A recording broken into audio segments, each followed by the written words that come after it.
Hello കൂട്ടുകാരെ, ഇന്നത്തെ പ്രൊമോയിൽ നമുക്ക് കാണാൻ കഴിയുന്ന അങ്ങനെ നമ്മുടെ കൃഷ്ണമോൾ സ്കൂൾ വിട്ട് വരുന്നുണ്ട്. അലീനെ കാണുമ്പോൾ വല്ലാത്ത സന്തോഷമുണ്ട്. ചേച്ചി എപ്പോഴാണ് വന്നതെന്നൊക്കെ ചോദിച്ചിട്ട് നല്ല സന്തോഷം പറയുന്നുണ്ട്. ആ സമയത്ത് നമ്മൾ അലീന പറയുന്നുണ്ട്, ആരാ മോളെ എൻ്റെ ഡ്രസ്സൊക്കെ കീറിയെന്നൊക്കെ ചോദിക്കുന്നുണ്ട്. അപ്പോൾ കൃഷ്ണമോൾ പറഞ്ഞ അറിയില്ല, ഞാനൊന്ന് പോയി നോക്കട്ടെ എന്ന് പറഞ്ഞിട്ട് റൂമിൽ പോയിട്ട് എല്ലാം നോക്കണ സമയത്ത് അലീനയുടെ എല്ലാ ചുരിദാറും കീറിയിട്ടുണ്ട്. എന്തായാലും അപ്പോൾ കൃഷ്ണമോൾക്ക് സംശയം തോന്നിയിട്ടുണ്ട്, നമ്മുടെ ബബിതയാണത് ചെയ്തിട്ടുണ്ടെന്ന്. എന്തായാലും ബബിതയോട് പോയി ചോദിക്കുന്നുണ്ട്, എന്തിനാ ചേച്ചി അലീന ചേച്ചിയുടെ എല്ലാ ഡ്രസ്സും ചേച്ചി കീറിയെന്ന് ചോദിക്കുന്നുണ്ട്. ആ സമയത്ത് ബബിത പറയേണ്ട നാളെ രാവിലെ ആകുമ്പോഴേക്കും ഞാൻ അവളുടെ എല്ലാ ചുരിദാറും കീഴും, അവളെ ഞാൻ മുടിയൊക്കെ വെട്ടിയിട്ട് രാത്രി അവൾ ഉറങ്ങുന്ന സമയത്ത് അവളെ മൊട്ടച്ചിയാക്കി ഞാൻ നടത്തും എന്നൊക്കെ പറയുന്നുണ്ട്. എന്തായാലും ഞാൻ അച്ഛനോട് പോയി പറഞ്ഞു കൊടുക്കുമെന്ന് പറഞ്ഞിട്ട് കൃഷ്ണമോൾ പോയിട്ട് ബാലചന്ദ്രനോട് പറയുന്നുണ്ട്.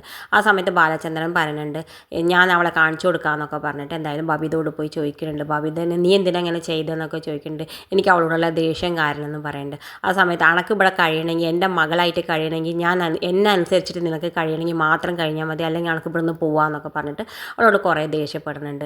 ആ സമയത്ത് അവൾ ആ ദേഷ്യം തീർക്കാൻ വേണ്ടിയിട്ട് നമ്മൾ അലീൻ്റെ അടുത്തേക്ക് പോകേണ്ടത്. എന്നിട്ട് അലീനോട് പറയുന്നുണ്ട്, നീ എന്തിനാ അപ്പോൾ അതൊക്കെ അച്ഛനോട് പറഞ്ഞു കൊടുക്കാൻ പോയെന്നൊക്കെ പറയുന്നുണ്ട്. ആ സമയത്ത് അലീന പറയുന്നുണ്ട്, നിനക്ക് നന്നാവാനുള്ള അവസാനത്തെ ചാൻസ് ഞാൻ തന്നതാണ് എന്ന് പറയുന്നുണ്ട്. ആ സമയത്ത് നമ്മുടെ ബബിത അലീനോട് പറയുന്നുണ്ട്, എനിക്ക് നിൻ്റെ ചാൻസ് വേണ്ട, അവതാരി ഒന്നും വേണ്ട എന്ന് പറയുന്നുണ്ട്. ആ സമയത്ത് നമ്മുടെ അലീന പറയുന്നുണ്ട്, നിനക്ക് ഞാനേ ഉണ്ടാവുള്ളൂ, നീ ആലോചിച്ചോ, വേറെ ആരും ഉണ്ടാവില്ല, ഞാനേ ഉണ്ടാവുള്ളൂ. അത് കേൾക്കുമ്പോൾ നമ്മുടെ ബബിത പറയുന്നുണ്ട്, ഞാൻ നശിച്ച് നാശകോശമായാലും ഞാൻ നിൻ്റെ സഹായം തേടി വരില്ലടി പിശാചി എന്ന് പറഞ്ഞിട്ട് ദേഷ്യപ്പെട്ട് ഉള്ളിലേക്ക് പോകേണ്ടത് കാണിച്ചുകൊണ്ടാണ് ഇന്നത്തെ പ്രൊമോ അവസാനിക്കുന്നത്. ഇതുപോലെ പ്രൊമോ വിശേഷങ്ങൾ നിങ്ങളുടെ മുന്നിൽ എളുപ്പത്തിൽ എത്താൻ ഈ ചാനൽ ഒന്ന് സബ്സ്ക്രൈബ് ചെയ്യാൻ മറക്കരുതേ.